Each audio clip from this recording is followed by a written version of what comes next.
All right, Ms. Blake, then you can commence with your opening statement. Thank you.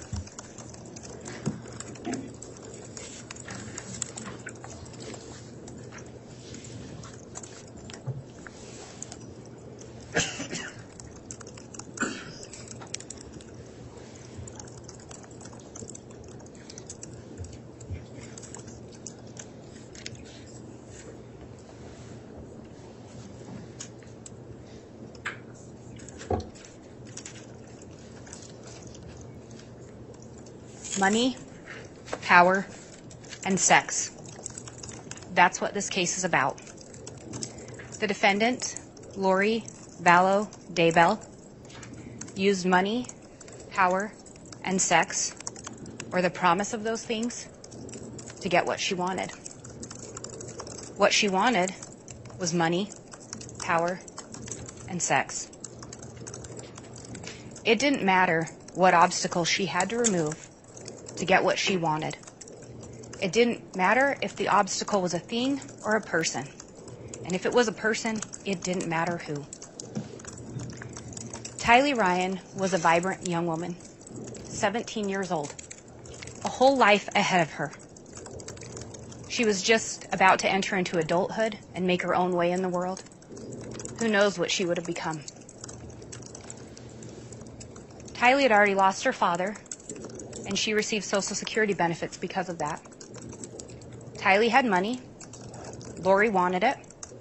Tylee's gone.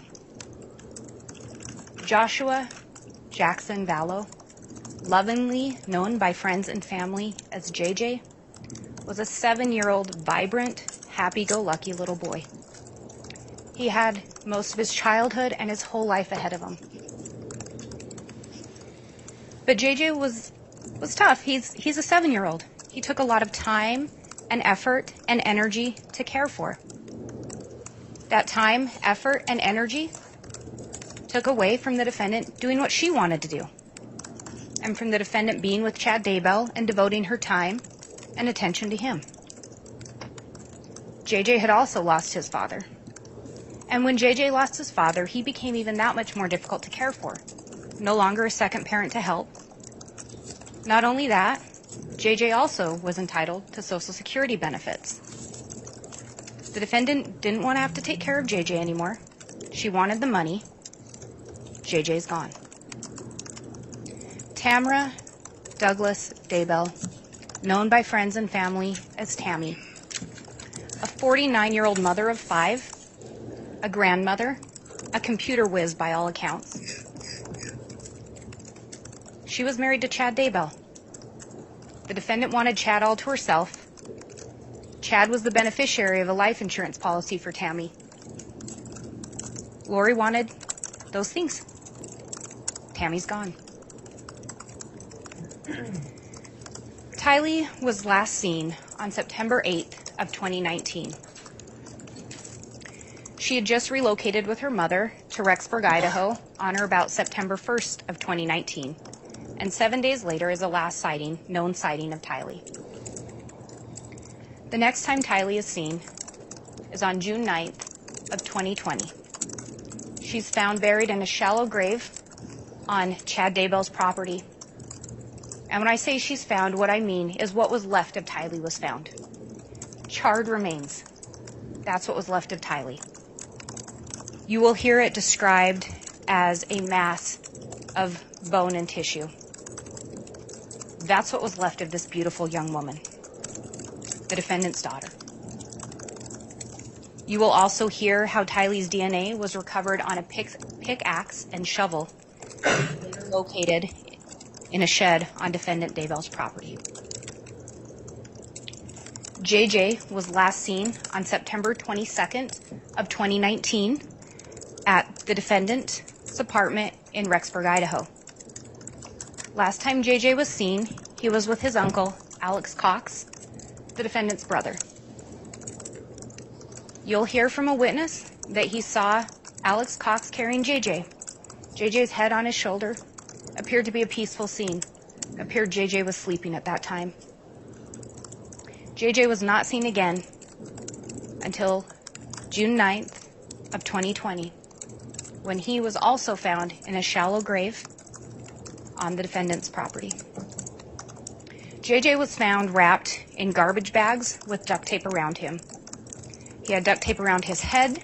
He had duct tape around his arms, taping them into a position like this.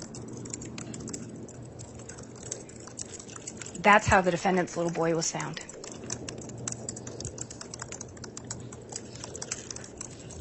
You will hear what a difficult scene that was to process. Law enforcement had been searching for these children since November of 2019, and even the most veteran law enforcement officers you'll hear from were disturbed by the scene. Some may have still been holding out hope against all odds that we'd find these children alive, but this wasn't what they expected to find. Tammy was last seen alive on the night of October 18th of 2019. Her son left to work. She was home alone with Chad Daybell on that night. On the morning of October 19th, just before 6 a.m., a 911 call is placed. Tammy's dead. She's cold and she's stiff. What we know is by the time law enforcement showed up, Chad Daybell had moved her body. Chad Daybell gives a description that Tammy wasn't feeling well, she'd been sick. Very few other witnesses report any concerns about Tammy's health. And mind you, at the time law enforcement show up at Tammy's death, when it's been reported, it's unknown at that time about JJ and Tylee missing. It's unknown that Lori Vallow and Chad Daybell are in any kind of a relationship. So nothing about Tammy's death is initially deemed to be suspicious. You will hear that the defendant was in Hawaii at the time Tammy died. And you will also hear that less than 3 weeks later, 17 days to be exact, the defendant and Chad Daybell were back in Hawaii. They were getting married on a sunny beach in Hawaii, dancing and celebrating their life together, while Tylee and JJ were cold in the ground in shallow graves, and while Tammy had just barely been laid to rest in the Springville, Utah cemetery, her hometown. The missing children, the sudden death of Tammy, the quick marriage of Chad and the defendant left so many questions for those still grieving the loss of Tammy and those still wondering 24/7 about the whereabouts and safety of the children. You will also hear how the defendant had switched Tylee's money from Tylee's JP Morgan Chase account to go into the defendant's BBVA account on or about August 16th of 2019.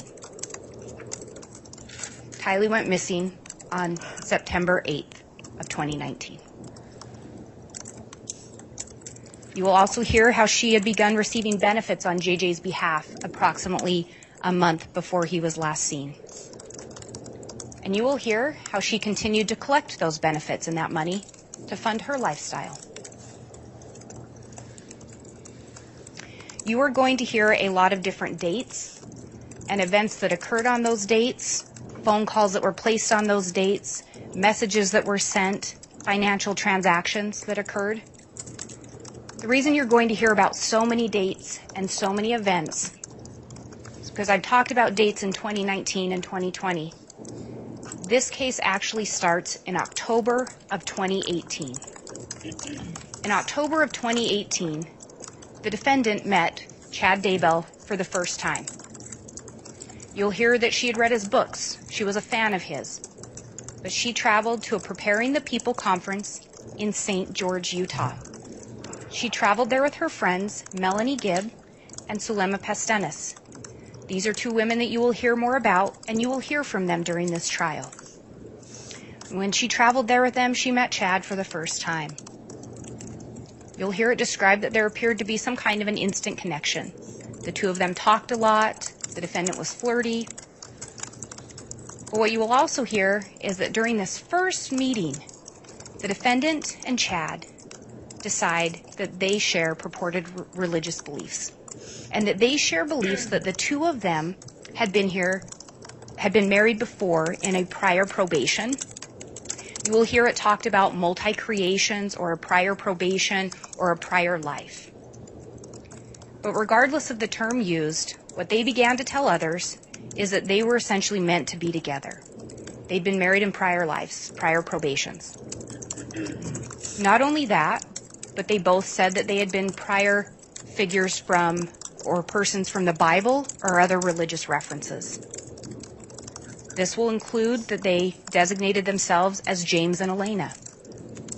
And you will hear that they pursued this line of thought and they pursued these teachings to others to the extent that Chad Daybell wrote a story, the James and Elena story for Lori, for the defendant.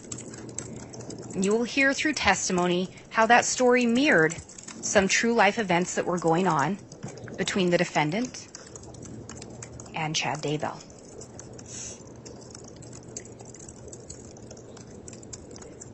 And at the time they met, it's important to remember they were both married to other people.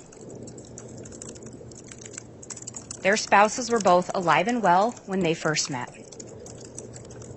But again, remember, the defendant will remove any obstacle in her way to get what she wants. And she wanted Chad Daybell. She had decided that. Soon after that first meeting in October of 2018, you will hear how the defendants began communicating regularly. Their relationship moved quickly. You will hear how Chad traveled to Arizona that next month in November of 2018. He traveled for a conference, but the defendant also held a gathering at her house, and Chad Daybell was present. You will hear how shortly after, the defendant, with the help of Chad Daybell, began telling people and purporting religious beliefs and teaching people about a rating system of light and dark. The defendant told others that with the help of Chad, she could rate people as light or dark. And pretty soon this theory evolved and these teachings evolved. And they started to say, well, if somebody's dark, an evil spirit or an evil entity can come in and they can push the real person out and take over the body. And the defendant and Chad Daybell talked about how you would get rid of these evil spirits. So the first thing they did was the defendant would lead castings. And you'll hear the castings described a little different by different witnesses, but with the idea being that there was prayer and energy work. They wouldn't have to be near the person that they were casting on, but they would get together and pray or do energy work to get rid of this evil spirit. You will also hear that these castings, time and time again, didn't work. But you'll hear that these teachings evolved.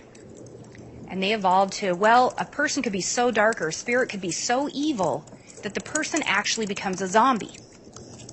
You can't cast a zombie out.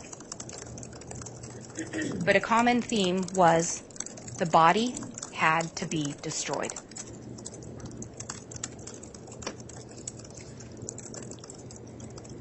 The defendant and Chad used their self-proclaimed religious beliefs and teachings to justify their actions to others. Their actions from an affair to murder. This was especially true with regards to the defendant's brother, Alex Cox. You will hear how Alex and the defendant had an extremely close relationship. Alex would do anything for Lori. And you'll hear how when Alex would do anything for Lori, when she uprooted her life in Arizona on or about September 1st of 2019 and moved up to Idaho and moved to Rexburg to be closer to Chad, that Alex quit his job and moved up to Rexburg with her. If Chad and Lori ask it, Alex did it. You will also hear how Alex Cox was taught by both the defendant and Chad Daybell that his purpose in this probation or this life or this creation, whichever term they use, was to protect Lori. He was a warrior and he was here to protect Lori.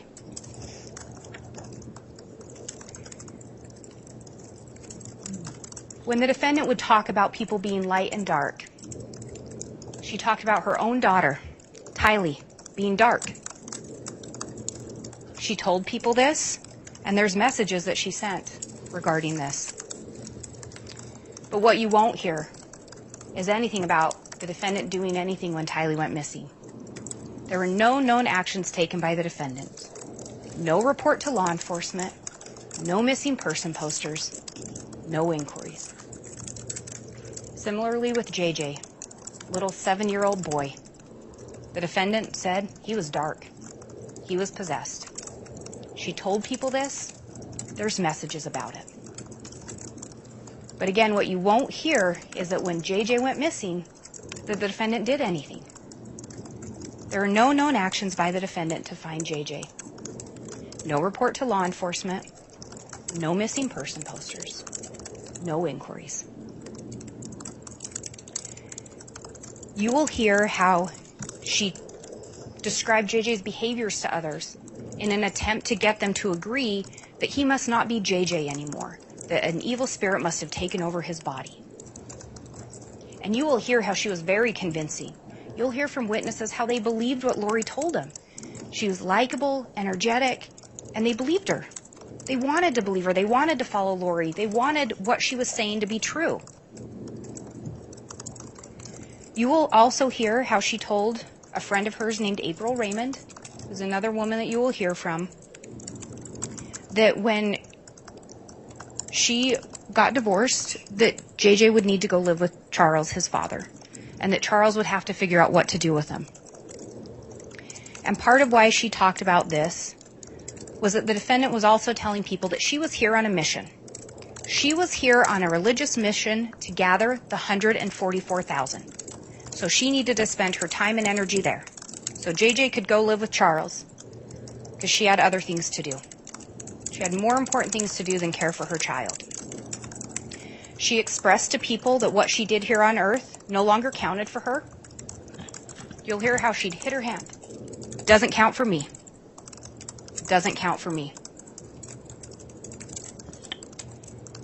She explained this to others by telling them that she was a translated being, and you'll hear more about that and what they taught with regards to that. But she convinced others that they were also in the translation process. Again, she's very convincing. People wanted to believe her.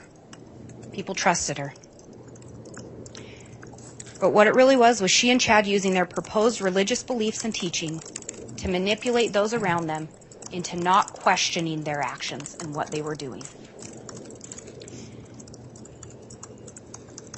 Their actions did not always comport with their teachings, and so you'll hear how those teachings evolved.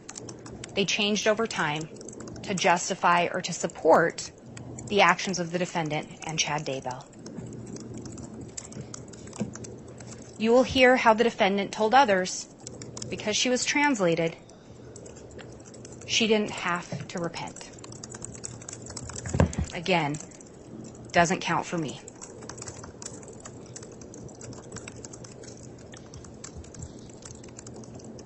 You'll also hear how when she and Alex first moved here, Alex was setting the Wi-Fi password. He tells Lori in a message, "I set the password. Too many kids." Lori's short response, "Funny." That's before the kids went missing when they moved here. In the month or so after her children were last seen, what you will hear is the defendant went on several trips. She went on a trip to Arizona, and that trip was around October 9th of 2019. And that's a date that you will hear about. The defendant went to Arizona to visit her niece, Melanie Boudreau, also known as Melanie Pulowski, another individual that you will hear more about and you will hear from during this trial. While she was down visiting her niece, Zulema Pastenis came over. And Lori led a casting on Tammy. Meanwhile, back in Idaho, what you will hear is on October 9th of 2019, that same day, Tammy came home from work, parked her car, went to get things out of the back, and came face to face with a masked man holding a gun and pointing at her.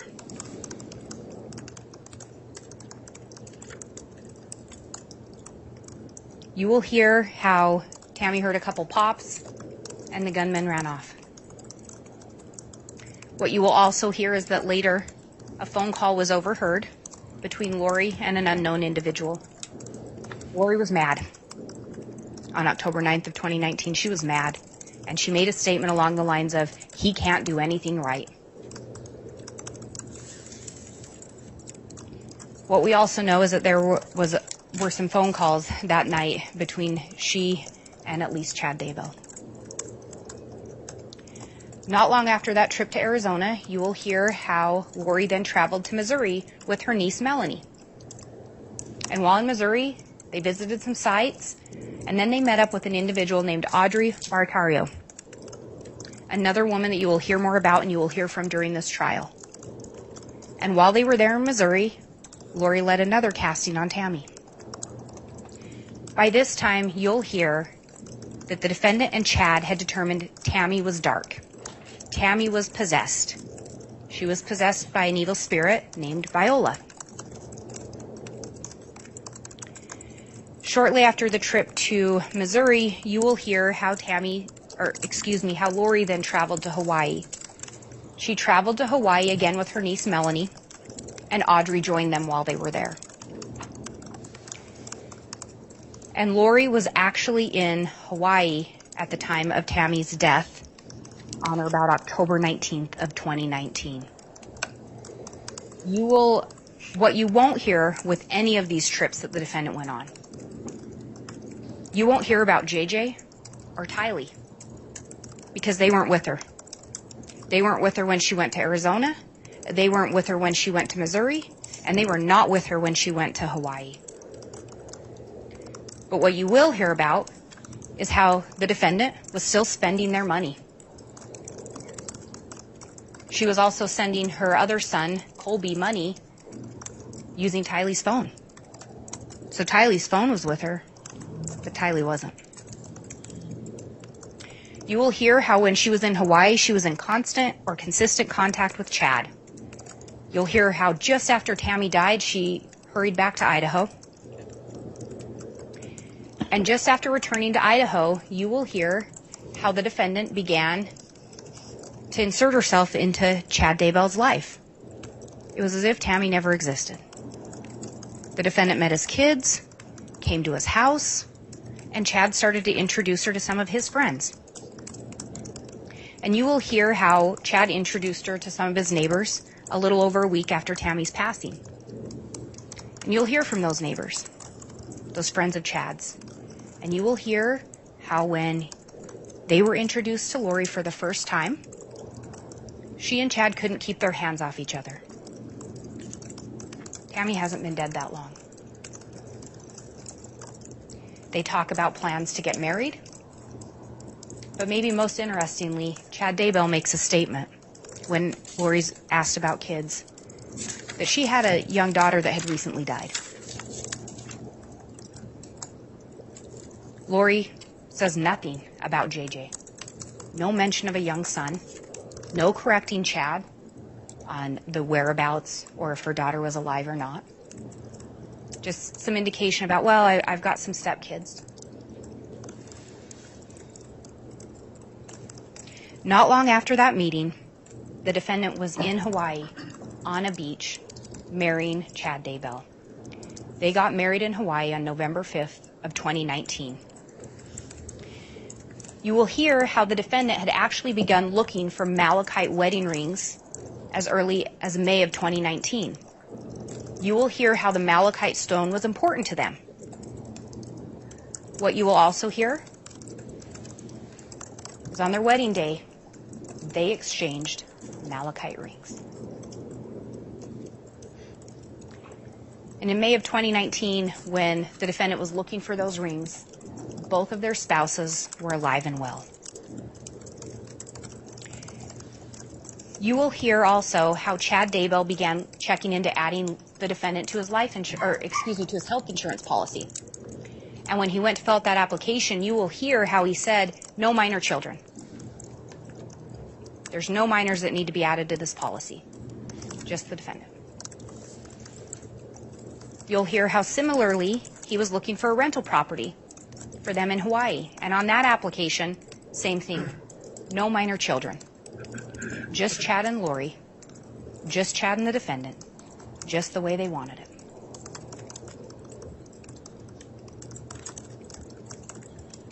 On November 26th of 2019, law enforcement showed up at the apartments located at 565 Pioneer Road in Rexburg, Idaho. They were looking for JJ. It was still unknown that Tylee was missing at this point. Chad Daybell was there with Alex Cox, and law enforcement made contact with them. Finally, later that same day, they were able to contact the defendant regarding the whereabouts of JJ. The defendant was less than forthcoming with law enforcement at that time. She told law enforcement that JJ was with her friend Melanie Gibb in Arizona. The problem with this? She'd told Melanie JJ was with Kay Woodcock, his grandmother. Problem with that? Kay Woodcock is the one that had reported JJ missing to law enforcement.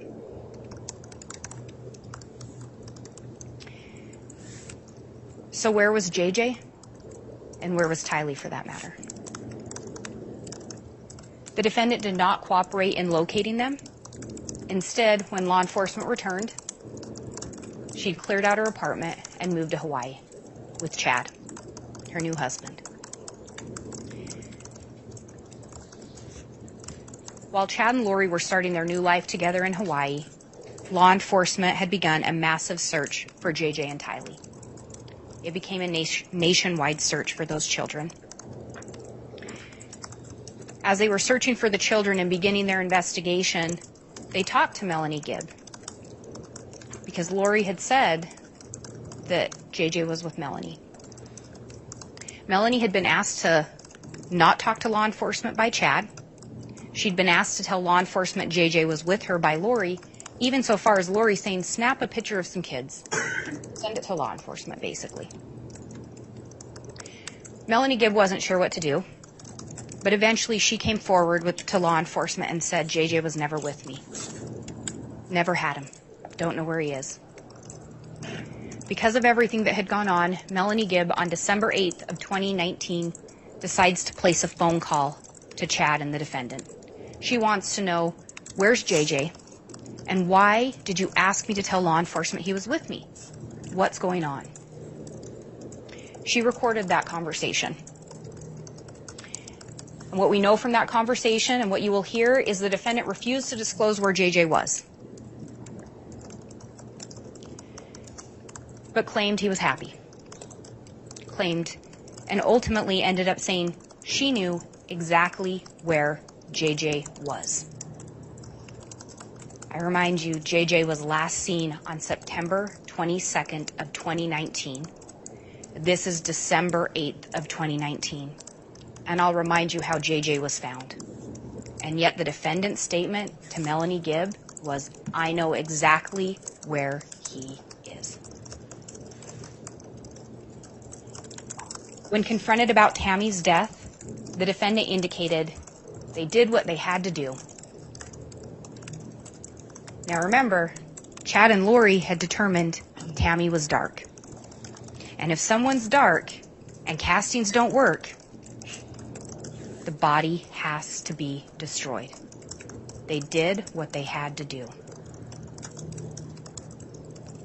The defendant and Chad did what they had to do to remove any and every obstacle that was in their way of getting exactly what they wanted.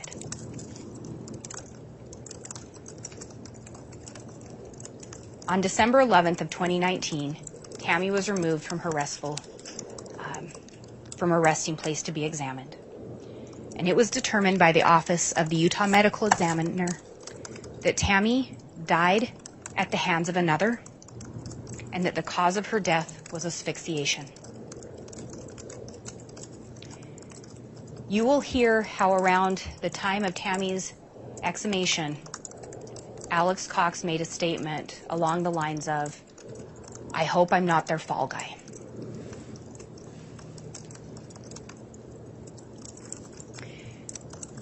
What exactly Alex meant by this or what he knew, we may never know, because Alex Cox died the next day on December 12th of 2019. What we do know, though, is there were communications between Alex Cox, the defendant, and Chad Daybell.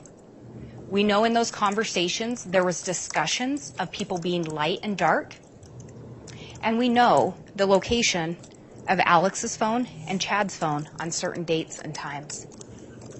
We know that on October 9th of 2019, the day Tammy was confronted by a masked gunman, that Alex Cox's phone had been in the area earlier in the day, driving by where the Daybell residence is located.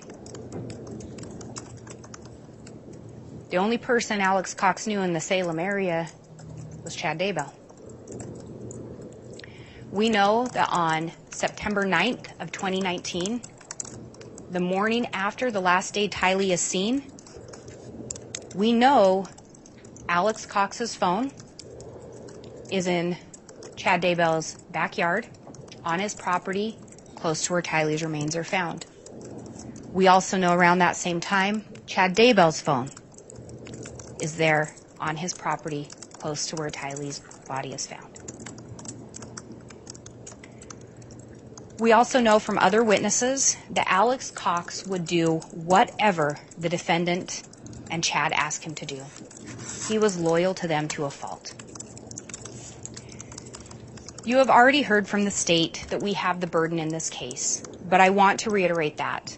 We as the state have the burden to prove each and every element beyond a reasonable doubt. You have heard that term, and you will hear it again, reasonable doubt. The court is the judge of the law, and the judge will give you the definition of the law. And the judge will specifically provide a definition of reasonable doubt, and you follow his definition. But I will say reasonable doubt is commonly defined as a doubt that would cause a reasonable person to hesitate to act. And I would emphasize reasonable. The defendant is charged with multiple crimes, and you just heard him in the indictment. Conspiracy to commit first-degree murder and grand theft in relation to the death of Tylee Ryan, her daughter. First-degree murder in relation to the death of Tylee Ryan, her daughter. Conspiracy to commit first-degree murder and grand theft in relation to J.J. Vallow, her son. First-degree murder in relation to J.J. Vallow, her son. Conspiracy to commit first-degree murder in relation to Tammy Daybell, and grand theft for the taking of the Social Security monies. Again, the judge will advise you on the law, but keep in mind that when we talk about the term conspiracy, it is two or more persons combining or conspiring, so essentially a meeting of the minds to commit some crime. And then one of those actors, just one, has to do an overt act in furtherance of that conspiracy. Only one person has to do it, and there only has to be one overt act. What that means is the defendant doesn't have to be the one that physically ended anyone's life for her to be guilty of conspiracy. If you determine that there was a meeting of the minds and one actor did one overt act in furtherance of that. Similarly, in the state of Idaho, Idaho law allows for someone to be charged as a principal. When someone is charged as a principal to a crime, it can include them directly committing the act, aiding and abetting in its commission, or it can include them having advised and encouraged its commission, or commanding or coercing another to commit the crime. So similarly, when you're hearing about the first-degree murder, the defendant did not have to physically end someone's life for her to be guilty. First-degree murder is deliberate, willful, and premeditated actions causing someone to die. Remind you, and circling back, when Tylee was found, as we talked about, all that was found was charred remains. Tylee's hands are gone. When JJ was found, His hands were bound and duct taped in front of his body. When Tammy was found, those hands, she was described as a computer whiz, never going to do anything on a computer again. And the defendant and Chad Daybell getting married on a beach in Hawaii, starting their life together, all obstacles gone.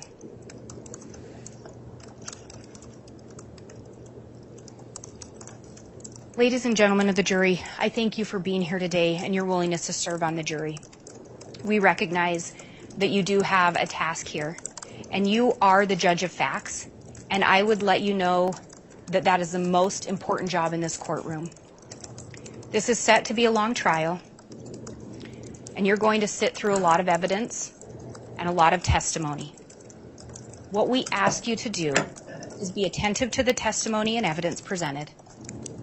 Apply your common sense and reasonableness in weighing the evidence. Give every piece of evidence and testimony the weight you think it is due. Hold us to our burden, and we feel that if you apply your reason and common sense, I'm confident that you will return a verdict of guilty in this case. Thank you.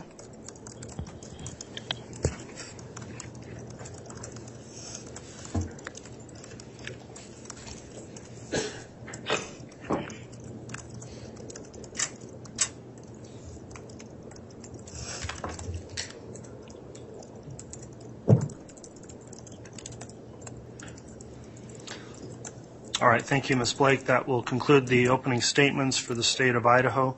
Will the defense be giving an opening statement now, or do you wish to defer until later? I'll give one now, Your Honor. All right, thank you, Mr. Archibald. You can present your opening now.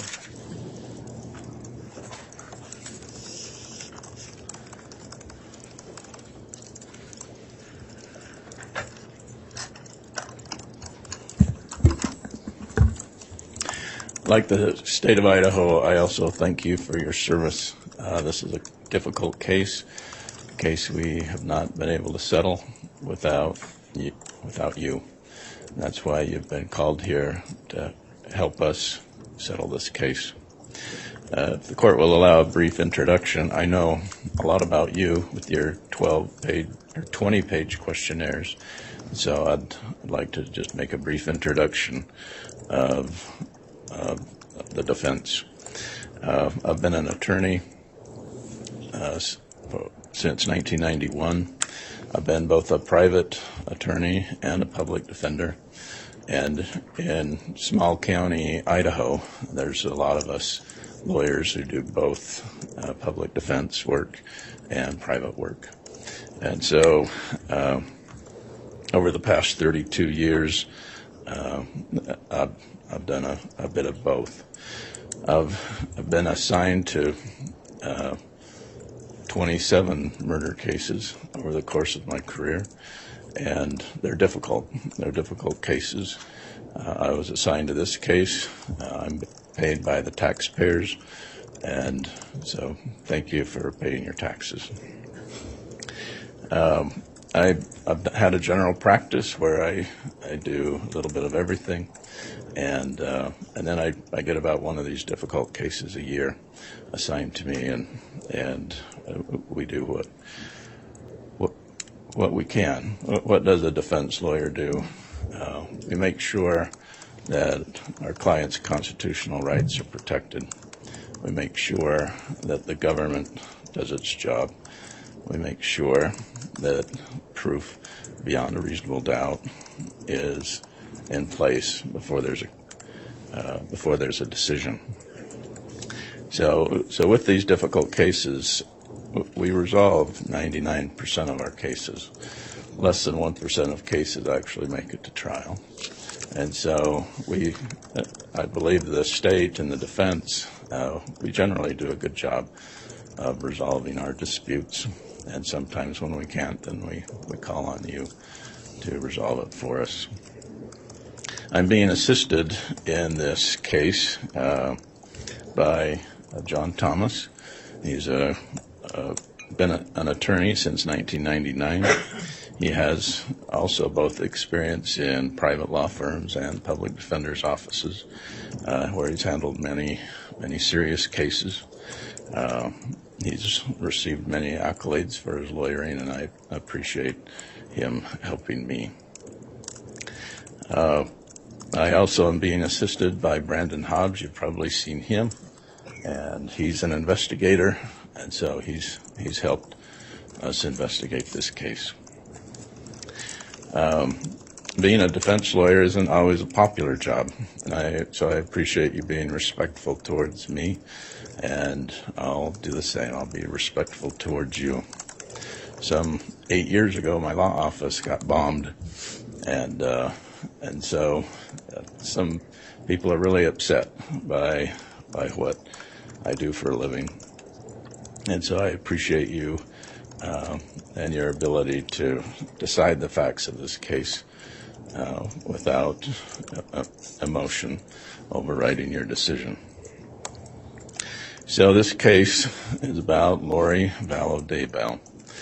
The prosecutor has just told you what the government hopes to prove throughout the next month.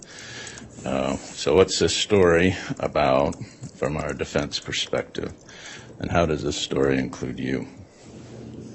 So the evidence will show that Lori was born and raised in California.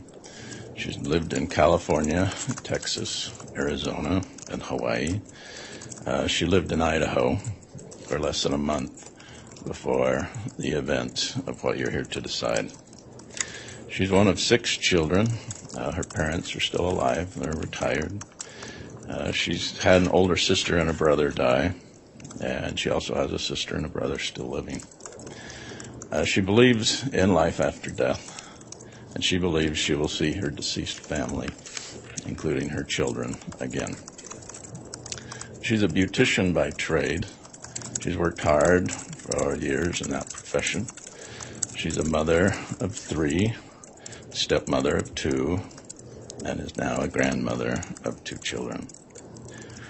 The evidence will show that people were attracted to her, as the state has told you. They've been attracted to her pretty smile, her vivacious personality, her fun-loving, happy-go-lucky personality. People wanted to be around her. Her oldest son is Colby Ryan. He was born in 1996 in Texas. He's a handsome young man. He currently lives in Arizona. He has 2 children of his own, making Lori a grandma. Her oldest daughter, Tylee Ryan, was born in 2002 in Texas. She was a ray of sunshine. She had health problems, pancreatitis, painful and debilitating disease, but Tylee did the best she could. Her marriage to Joe Ryan ended, and a painful, long, drawn-out custody battle ensued, and it was hard on all of them. The evidence will show that her next husband, Charles Vallow, was smitten with her, and she with him. He had 2 kids, she had 2 kids, and the blended family lasted over a decade.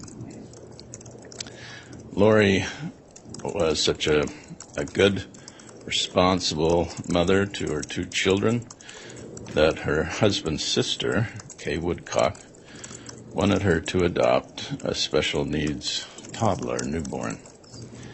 Kay Woodcock was the grandma to a child born in Louisiana in 2012, a child with special needs. The child's parents couldn't take care of him because of their own personal problems.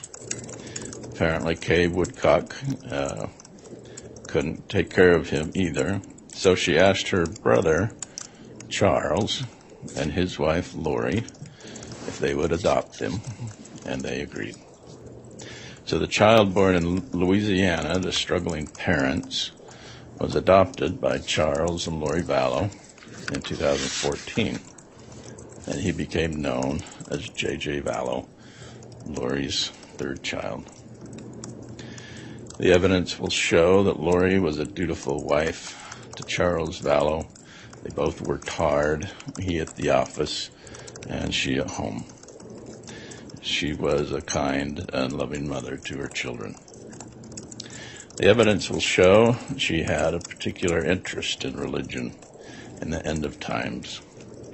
You will recognize the quote-unquote end of times as something spoken of in the Holy Bible, the New Testament. Most of you will understand when I say that. Some people could care less about biblical prophecies. Some people care a lot about it. Thankfully, in this country, we get to worship how we choose. The evidence will show that once Lori and her friends met Chad Daybell, an author on religious subjects, her beliefs began to morph and to change. And that's where you come into this story, because the stories diverge. So we haven't been able to agree on what happened, and we need you to decide it. So what happened? How did these children die? Who was involved? When did it happen? Where did it happen? Why? Why did it happen? The judge has read to you the allegations, the charges. And they were read to you 2 weeks ago when you showed up to fill out your questionnaire. They were read again today. And I'm going to read parts of them again because I think it's important to see what she's charged with. And you don't have to write these down, by the way. The jury instructions will be with you in the jury room. Some of you are really good note takers, and some of you will let others take notes. But you don't need to memorize what I'm telling you, because these will be printed out and handed to you in the jury room. So the charge of conspiracy: Chad, Lori, Alex, deceased. Other co-conspirators, both known and unknown. So Chad Daybell is not on trial here. Alex Cox is not on trial here. He's deceased. Other co-conspirators, I don't know much about that, both known and unknown. So again, your focus will be on the actions of Lori, not on Chad, not on Alex, not on co-conspirators, both known and unknown. So that's the conspiracy. I think first-degree murder, the allegations contained in the charge that the judge read to you, was Lori Vallow concerned in the commission of first-degree murder? Did she aid and abet? Did she assist somehow? Or, the language of the charge says, or not being present. Did she advise and encourage it to happen? Or, by command, compelled another. So this charge is, did she kill? Or did she assist? Or did she encourage? Or did she command? So in other words, this charge is saying they're not sure what happened, but yet they want you to be sure. The same with count 3 and count 4 with JJ. Count 5 with Tammy. Did she combine or conspire to commit murder? Did she do the murder? Or did she talk about it? Or did she do something about it? Or did she do an act in furtherance of it?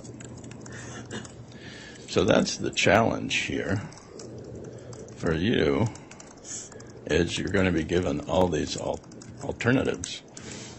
And you're going to have to be convinced beyond a reasonable doubt. I didn't make up the definition for reasonable doubt, neither did the judge, neither did the prosecutors. But that's our law. He read it to you 2 weeks ago and again this morning, and here it is. Under our law and system of justice, every defendant is presumed to be innocent. This means two things. First, the state has the burden of proving the defendant guilty. The state has that burden throughout the trial. The defendant is never required to prove her innocence, nor does the defendant ever have to produce any evidence at all.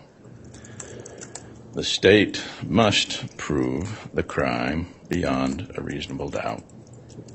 A reasonable doubt is not mere possible or imaginary doubt. It is a doubt based on reason and common sense. It may arise from a careful and impartial consideration of all the evidence, or from lack of evidence. So if you have a lack of evidence, and that's reasonable to you, you're our reasonable people here for the next month. That's a reasonable doubt. If after considering all the evidence, or the lack of evidence, you have a reasonable doubt about Lori's guilt, you must find her not guilty.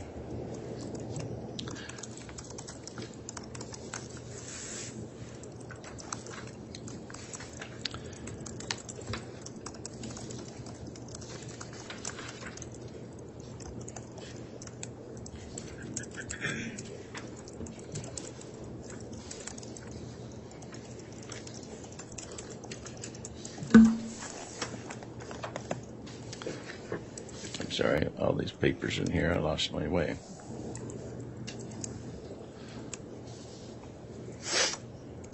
So, there's something called an alibi that was filed as part of this response, part of these allegations. Here's the alibi that was filed on Lori's behalf. Lori Vallow was in her own apartment in Rexburg, Idaho, when J.J. Vallow and Tylee Ryan died in the apartment of Alex Cox in Rexburg, Idaho. Lori was with Melanie Gibb, David Warwick, and/or Chad Daybell. And Lori was in Hawaii when Tammy Daybell died at the home of Chad Daybell in Salem, Idaho. Lori was with Melanie Bedreau and/or Audrey Baratario in Hawaii.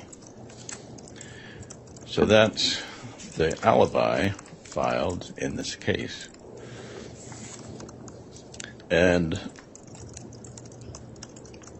a lot of jurors were excused in this case because of pretrial publicity. We asked you a lot of questions about that, what you knew, what you heard, what if you can set it aside. And so far, still, no evidence has been presented to you. So my client is still presumed innocent. And the publicity that has tainted so many people throughout the county, through the state, through the nation, that's not evidence. And so I appreciate all of you stating that anything that you may have heard, a lot of you didn't hear anything, so thank you. But for those of you who did hear something, you can set that aside and start this trial with Lori with a clean slate. You're here to focus on what she did, not on what Chad Daybell did or what Alex Cox did. You're here to determine if there even was a conspiracy. Cases, again, can be solved with evidence. They can be solved with lack of evidence. And when there's lack of evidence, the law calls it not guilty. You said you would be fair and impartial. You said you would have an open mind to not judge her until you heard all the evidence in this courtroom. You said you would do your duty, and I believe you. If what the state has alleged here cannot be proven beyond a reasonable doubt, you said you would find her not guilty. Thank you for your attention.